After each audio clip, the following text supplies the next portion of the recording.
யோ இங்க பாரியா, இது வரைக்கும் 30 ஊசி போட்டேன், எல்லாமே ஒடிச்சு போச்சு. கைய பாரு, இரு மாதிரியா இருக்கு. என்னையா வேலை செய்யற? மாட்டுக்கறி கடை வச்சிருக்காங்க. இத முதவே சொல்லி தொலை கூடாது.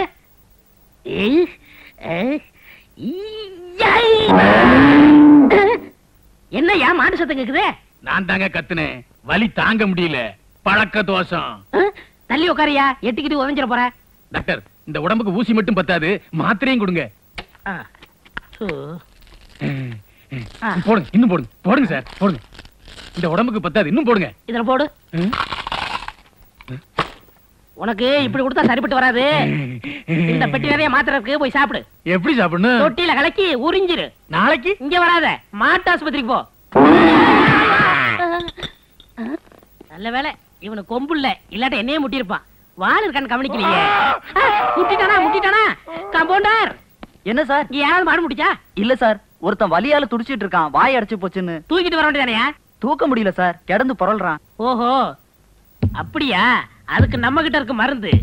இந்த மருந்த போட்டா துடிப்பெல்லாம் அடங்கிடும், உடனே மயக்கம்தான். 2 மணி நேரத்துக்கு அவன் எந்திரிக்கவே முடியாது.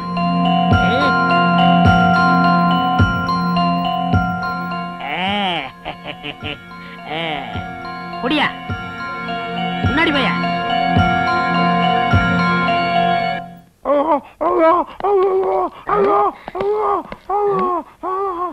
எங்க வயத்துற?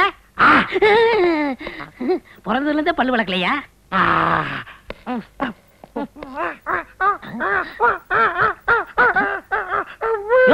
வாய்க்கு நடுவு சோறு மாதிரியா வளர்ந்துருக்கு, உடனே ஆபரேஷன் பண்ணணும். ஓடியா.